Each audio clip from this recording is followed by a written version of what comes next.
What's happening, everybody? Welcome back to that car vlog channel. As you can see on the table, we got some control arms. Those are for the Chevy. I've got them all cleaned up, sandblasted, ready to paint, but first we got to put them together. So let's take a look at what we got. So I'm going to show you a little closer what we got. Here is our lower control arm. These are actually passenger side pieces.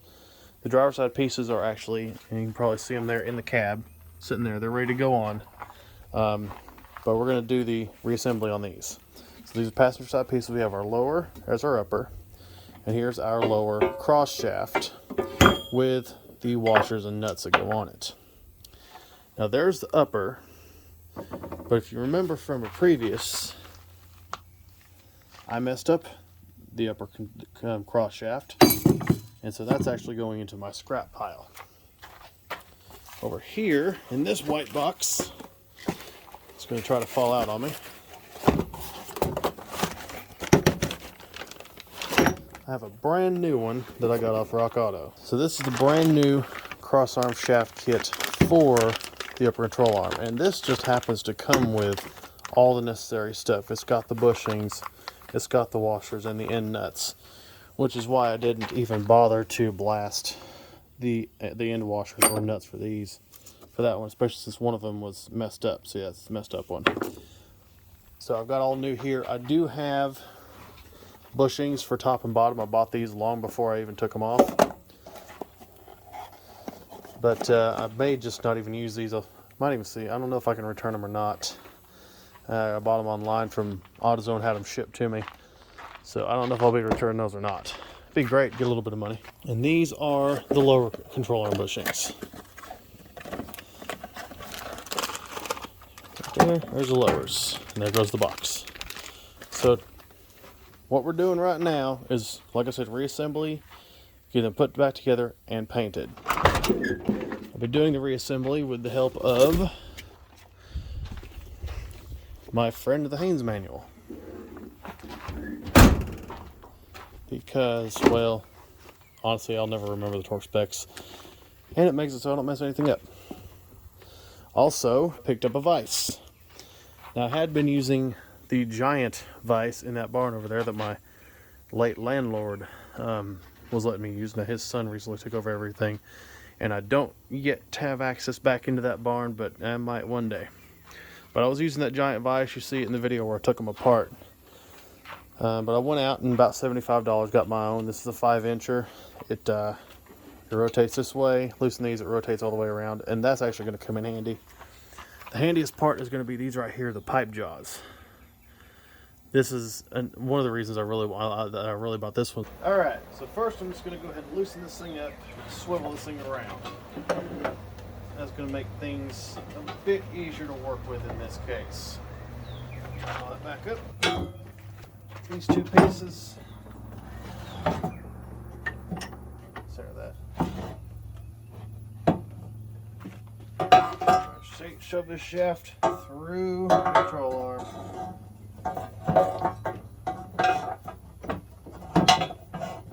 And through the pipe jaws. Okay, well that's sit there. It's very important to get that through there first, because the bottom of this jaw sits too close to the table to slide it underneath. So gotta get that in first. I'm gonna take one of my bushings.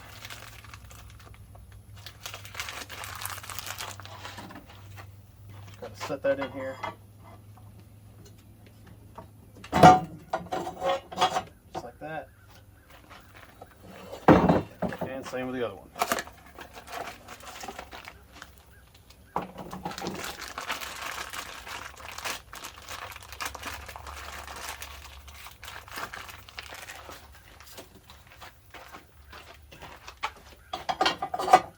Alright, and that's just going to kind of help it to center for the most part. Okay, now before I clamp this cross shaft into the pipe jaws, I want to get in real close, because if you remember from the disassembly, there's a notch right here. I don't know if you can see it, but I hammered a notch in right here. It's very faint. And there's a matching notch right about here on the cross shaft. Now they're not, the most visible. The camera probably didn't pick them up too well. It looks like it is, though. This is a good camera. So I've so far been impressed with this thing. Anyway, I want to line those up close as I can before I put it into the jaw, clamp it in. Now I can do some fine adjustments to make sure it stays, but want to get those as close as we can so that, you know, it's all lined up when it goes back in. Alright, so got it clamped in, took and put the end nuts and washers on just as tight as I could with my fingers, and I pretty much got this cross shaft centered as I can visually between the two arms of this control arm. Now before I start cranking on anything, I've got these two blocks of 2x4. What I'm going to do is we're going to take these, I'm going to shove them, I'm going to hammer them into these gaps. I'm going to do that on each side.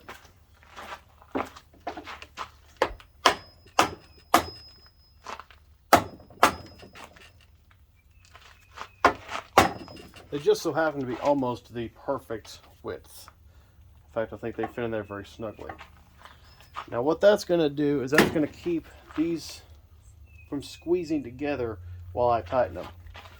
Because with as much force as it's going to take to do that, they're going to try to get closer together. We don't want that. Now I've got my giant 3/4 ratchet and a 1 1/8 inch socket. Now I'm going to go and I'm going to start tightening these things gradually. Also have to take it kind of slow because I don't know if it's because it's a Harbor Freight one or not, but these big ratchets like to bind. I was using a Craftsman set my landlord had when he was still alive, and it did the same thing. So maybe it's just something about these big ratchets. I don't know. It's the first time I've used them. So yeah, I kind of take it easy.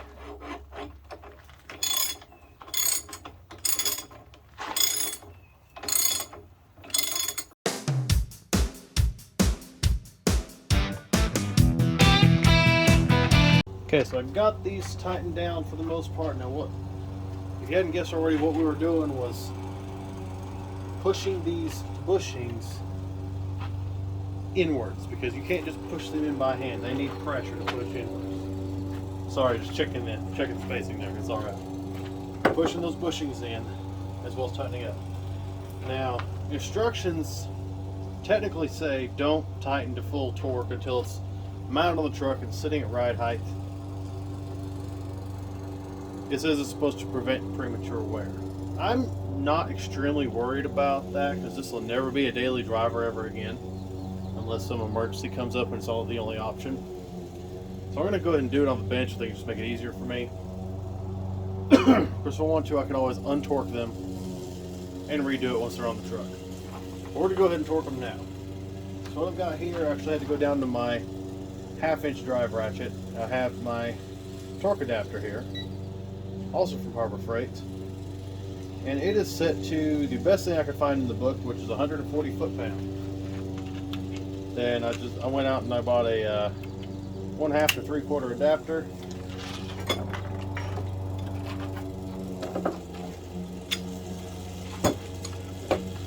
And then I can attach my 1 1/8 to that. I brought the top half of the jack handle over because I'm probably going to need the leverage.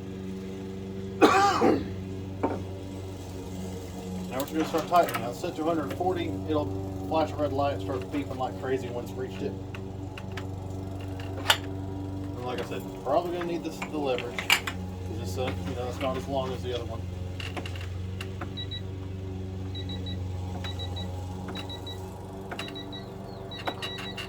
There it is, 140. It also gives me a readout. Very handy. And we're going to do the same over here now.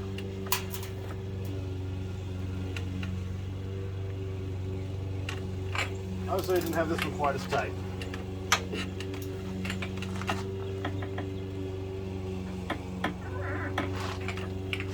We'll reposition.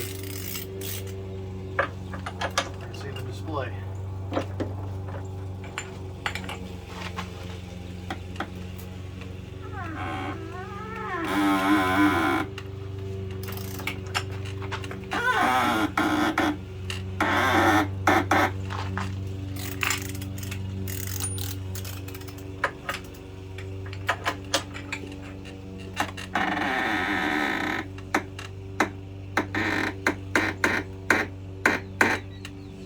115.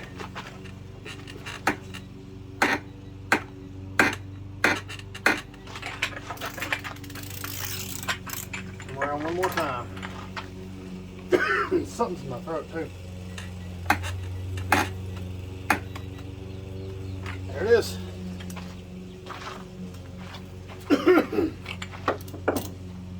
You know, it's torqued to 140 foot-pounds.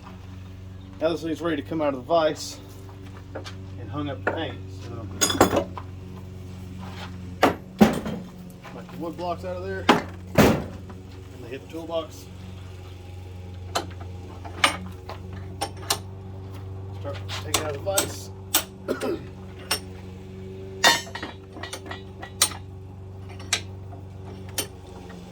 Now taking out of the vise is going to be a bit more of a challenge, a bit more awkward, because now that it's all together, I still can't slide out from underneath the vise.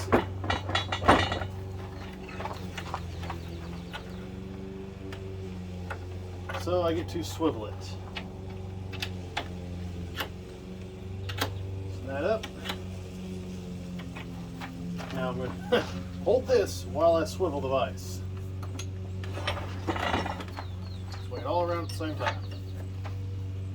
Which is of course awkward as can be because the control arm is not light, especially when it's all assembled. But there it is. That is the lower control arm. Now I can hang that up and paint it, but before I do that, we'll put the upper together. Okay, now time to do the upper. So before I turn the camera back on, I actually cut a length of wood. This is just like a 1x2 or something. It's not very big. Just to stick in between the two arms or lobes of this thing, whatever you want to call it. It itself is an arm. Anyway, I'm not going to use the lower pipe jaws for this one because, well, this is not perfectly round.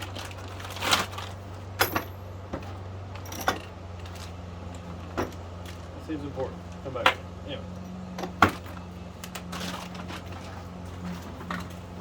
So like I said, this is a whole set. It's already, you know, assembled, not torqued, but assembled. It's got the brand new end nuts, it's got washers, and it's got bushings. So we're just going to use the bushings that came with it.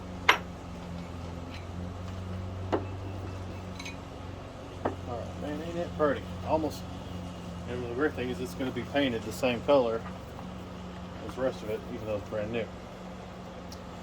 Now, these only go on one way. Granted, the lowers go on one way, but these are easier to line up. Right here, if we look right here, we can see one side, and let that focus. I don't know if it's going to focus. Anyway, this is pretty much looking from the top down, if you will. Right here we have this dimpled shape, and here it's perfectly flat. This goes towards the truck, and I just so happen to have the reason why right here. So you can see here's this piece.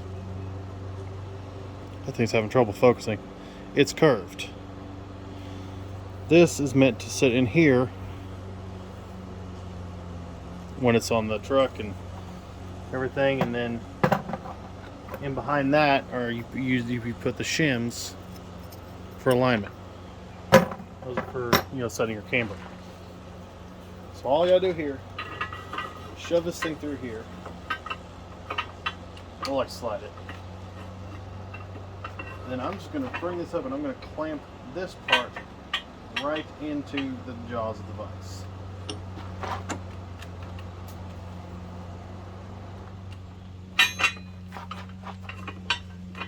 Of course, it's a bit awkward, but we'll get it. Okay, I'm going to clamp that down, and that'll hold that in place just fine. I'll just kind of look visually at it. I mean, it actually looks okay the way it is, and we'll leave it how it is. Get our bushing in there. It's going to be easier said than done because in this case, it only has one little, I'm going to keep going the lobe to go through.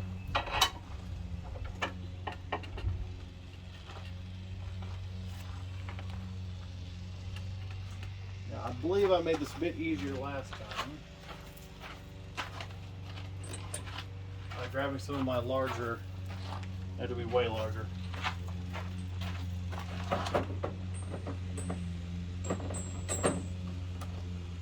So my larger 3/4 inch sockets, bigger than that.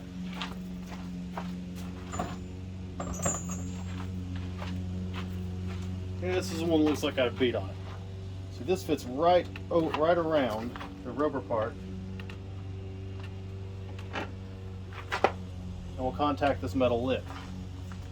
I'm going to use that to bang on to make it so I can get a nut onto the end of the shaft.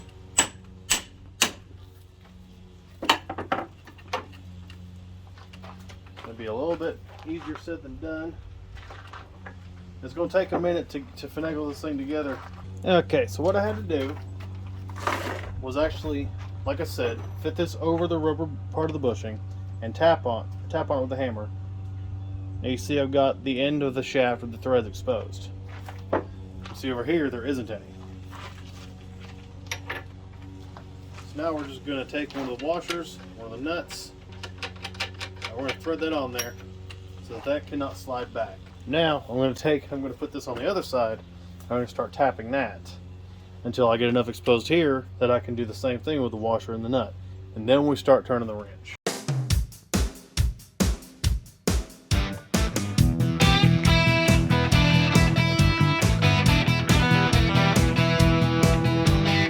Okay, so here's the bushings that came with the kit, the control shaft arm kit.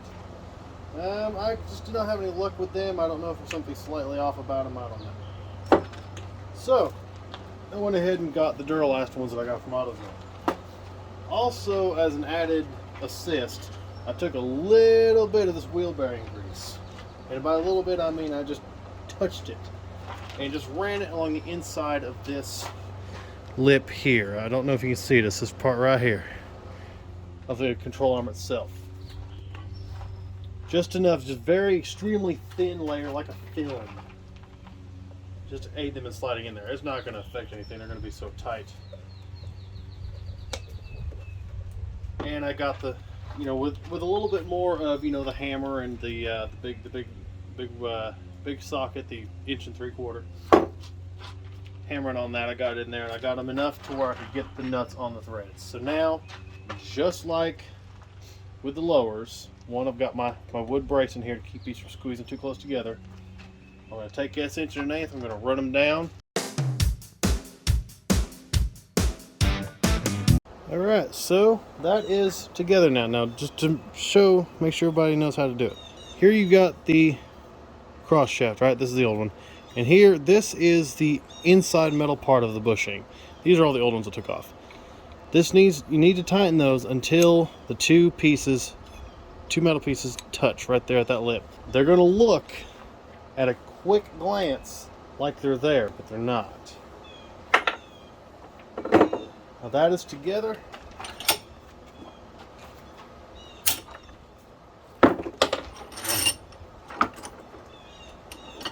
Pull that out. Knock this wood out.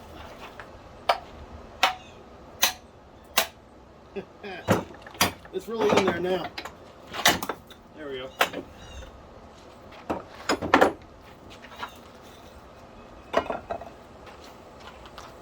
And there it is, a fully assembled upper control arm. Excuse my air compressor, it's letting off some pressure. Anyway, that is assembled. This one is now ready to paint.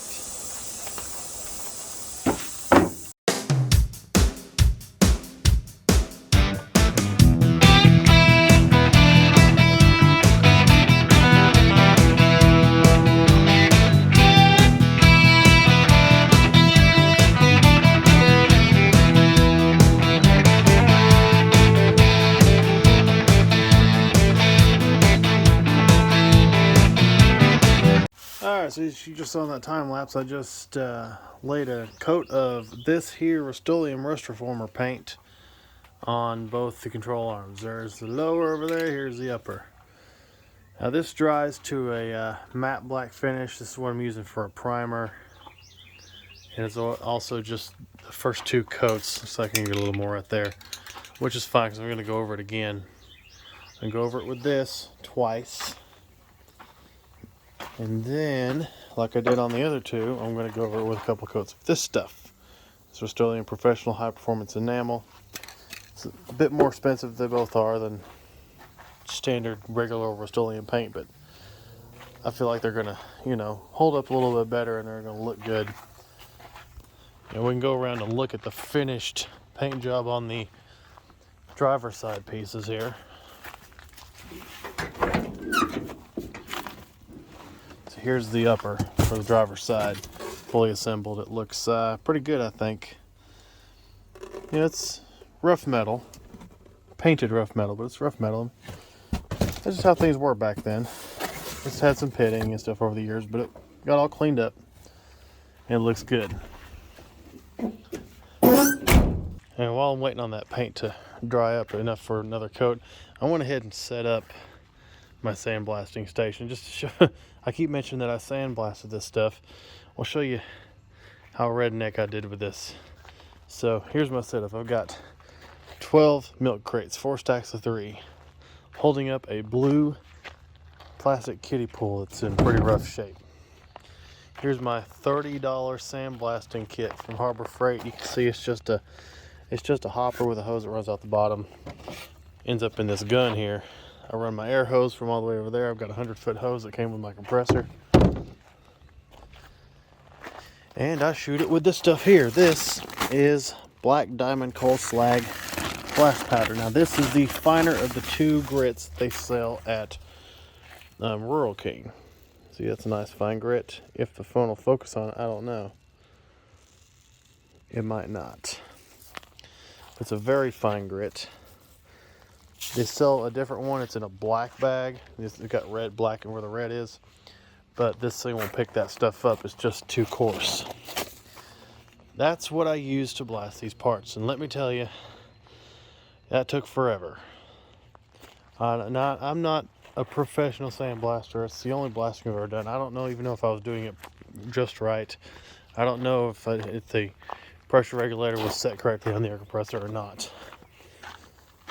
Also, I realized that after about 30 seconds of blasting, it pulls enough air from the tank to make it start up again. This thing is a trooper. This thing just runs and runs and runs and runs and runs when I'm blasting. It pretty much never stops running. I mean, it's bigger than the first one that I bought, but it's still pretty small considering what most people probably use. But that got those things blasted very nicely. That's my little redneck sit up there. Obviously not a professional deal. Like I said, it took forever. It'd probably take a couple hours to blast apart. Just because, I mean, well, you know, it's a spot blaster is what it is. It's not much. But it did the job for me. I'm not a professional. I don't need professional stuff. Thought y'all would like to see that. It's time to get back to work cleaning up this area that the control arms are going to mount on. Mainly the area that the upper is going to mount on. We're going to start with that. Now here we've got the 2 nuts, one on each stud, that of course hold on the upper control arm shaft. We're going to remove those. I had them finger tight just to not lose them, but I'm going to have to go ahead and remove them now. And then we've got these alignment shims. So first we have this little guy here that's kind of rounded, and then we have our alignment shims. Now, you want to try to keep these together and separated per post. So like for example, this front one on the passenger side, here's the curved piece, and there's 4 shims. Keep those together. That goes to the front. Then we'll pull this other one off, and there's 3 on this. Now the other side actually worked out perfectly because there was 3 shims on each stud, so it doesn't really matter where I put them. 3 shims and this piece. And this one's easy. There's 3 on the back, 4 on the front. I'll probably end up remembering that, but I'll separate them anyway. Once that's done, I'm just going to get in here, and you can see there's all kinds of just crap piled up on top of here. And we're talking 40 years of rocks, dirt, road grime. This thing was a country vehicle. up in Oliver Springs, Tennessee, most of its life, I imagine. So, I mean, this thing is just absolutely covered in stuff. So I'm going to scrape all this stuff off, and then we'll show you the next step.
Alright, so after a lot more work with this and where's my other stuff?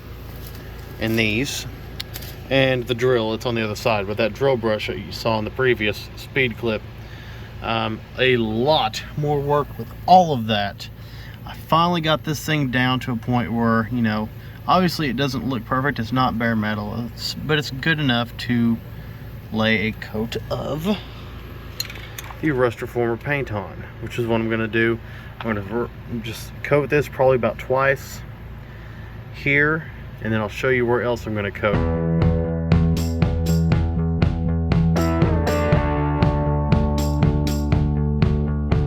Alright, so the other place I got was down below. So up here you see there's the mounting area for the upper control arm. Down here is where you mount the lower control arm. Now I literally just finished painting these. They're not going to stay glossy. They're going to go matte really quick because that's what that rust reformer does. But I painted just these 2 points on both sides, and of course the top on both sides. Now why I did this is because I plan on getting this engine out hopefully this summer. And with how long it takes me to get worked on this truck, I'm going ahead and doing this now. I need to be able to put it back on the ground to safely and actually to at all get the engine hoist underneath the truck, but safely as well. So I need to mount the wheels back up, which means the control arms and everything. Now I've got them painted, although they're not final coated. I've changed my mind on coating, and I'll show you the guys that at some point. But I want to get these painted. They're already painted. That way I can ruin the paint on them as little as possible and have to do as little touch-up as possible. After, you know, once I remove them and you know, so I can take care of the other stuff. My idea is to get the engine out so that I can work on this massive cradle.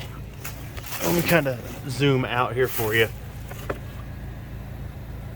so you can see this just massive cradle under the engine.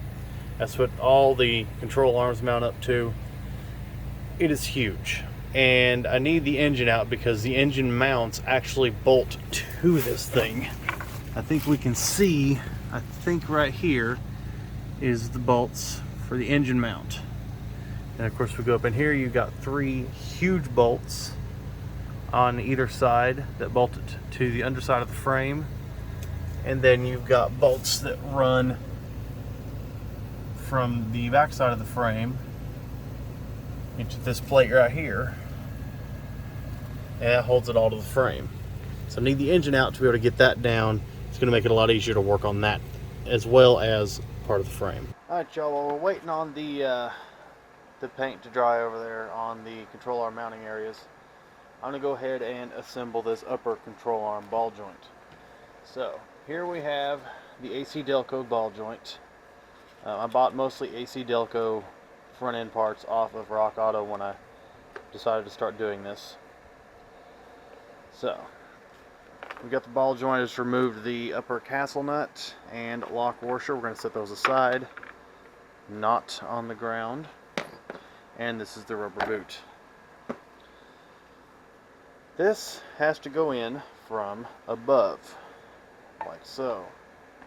Now, of course, it's not going to sit like that. Here are the bolts that come with it. It comes with 4 of these 10.9 bolts, 4 matching washers, and 4 lock nuts. Now, the suggestion that I saw for putting these together, and the one that I'm taking, is to run these up from the bottom. Because what you're going to have is you're going to have a bolt head flat up against the bottom of the control arm, next to this boot as it's compressed and, you know, starting to bow out a little bit, instead of this threaded part that could possibly puncture it. Don't know how big of a threat that is, but why take the risk? So I'm going to run this bolt up from underneath.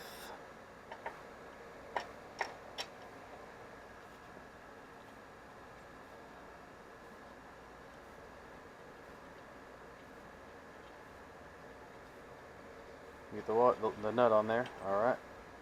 Do that 3 more times. And we'll do it 3 more times. And then I'm going to tighten them down with these right here. These are 13mm sockets. Yes, even replacement parts for an American vehicle are now metric.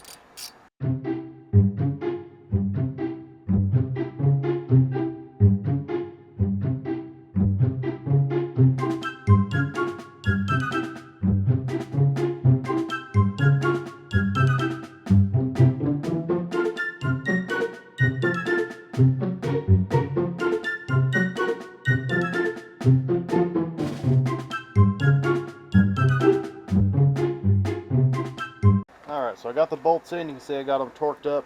Now these don't, obviously a lot of parts don't have the instructions for how tight you're supposed to get them, so I got on my phone, did a little research. They are metric 10.9 grade bolts. I found a website that showed me how to determine, you know, thread pitch and all that stuff, and a chart to tell me about what the torque should be. So these are set to 28 foot-pound of torque, pound-feet, however you're supposed to say it, don't really care. I've slid the dust cover over the rubber boot. Also, the large lock nut and lock washer and castle nut and the cotter pin are in there just for safekeeping, so they don't get lost. And then I'm going to take this little grease fitting. This is a 5/16 socket. It fits perfectly. So metric here, but 5/16 here. So that's interesting. It's already got threads. We're just going to run this down into the top of the ball joint, and we'll grease it once it comes time to put it into service. I'm not going to grease it right away.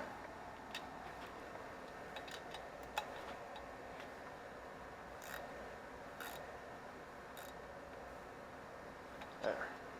And that's it. As quick as that. That's the upper ball joint installed on this passenger side upper control arm. The lower ball joint is going to be an even bigger pain. And there's the lower. This thing is a beast. These old Chevy trucks were, man, these things were built. Here is the new lower ball joint. Again, an AC Delco part.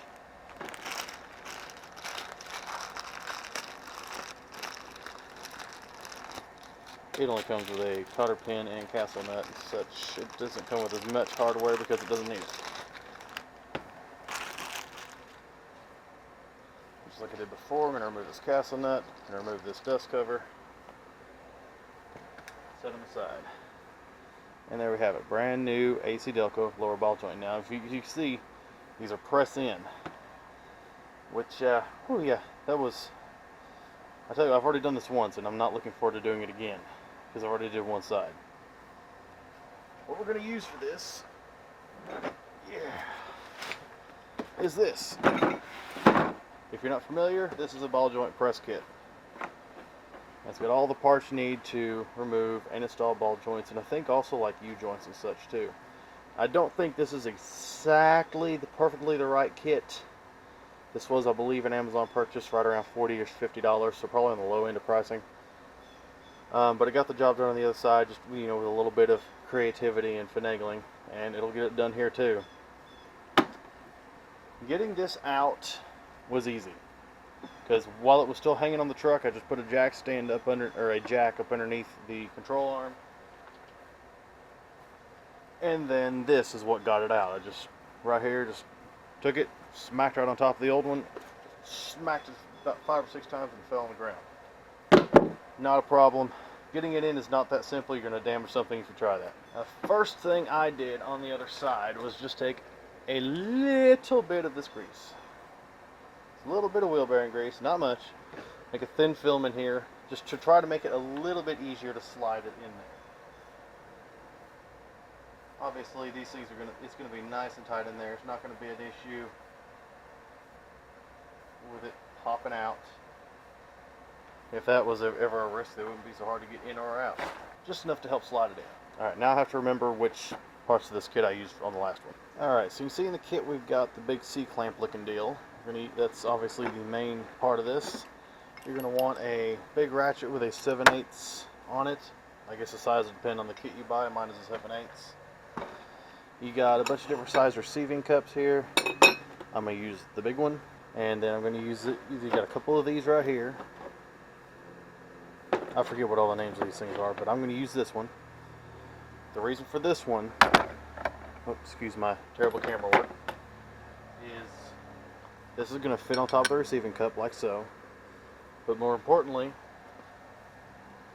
because of the length of the ball joint, it's going to allow the ball joint to start passing through the center. It will also pass through the center of this right here. You'll see that in a bit. So use those two pieces. Now I'm going to use this one. This is another piece of the kit that sits right here. I'm going to use this one on the bottom to push the ball joint up through. I've also cut out a ring of very thin cardboard because, well, I'm still painting things probably before I should. So, you know, oops. And I, you know, if I can do as little touch up as possible, that'd be great. I'll slide this closer to the edge, that's where I'm going to need it. In fact, I'm going to need this end hanging out over the edge. Lay my cardboard down, lay my receiving cup down. I have to unscrew this bit. That's going to take a minute. I got this thing unscrewed. I'm going to start the very tedious process of setting this thing up as I drop things on the ground. Anyhow, this can be a little bit tedious because you got to line all these things up and hold them in place. But it does work. It may not be exactly the best way to do it. Like I said, I might not even have the right kit, but this is what I'm working with, and so it's what I'm running with. You can see I already messed up and doing steps out of order. You can see the threaded shaft of the ball joint coming through there. I'm going to give it a little press. Hopefully it'll hold itself in there long enough for me to line things up.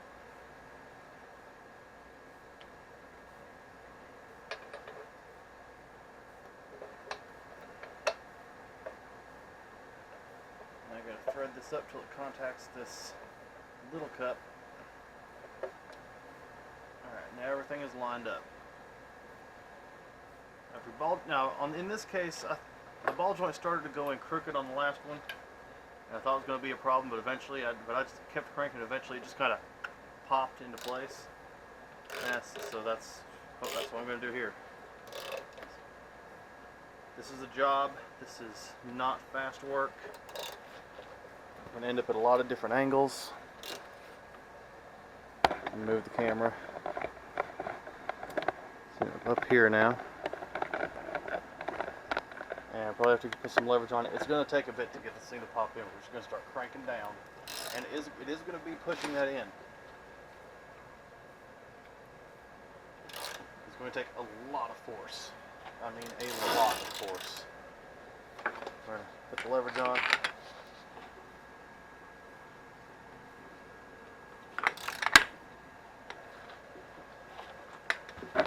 That's why I'm not worried about it ever popping out, because it doesn't like to go in. Alright, we're going to speed this up.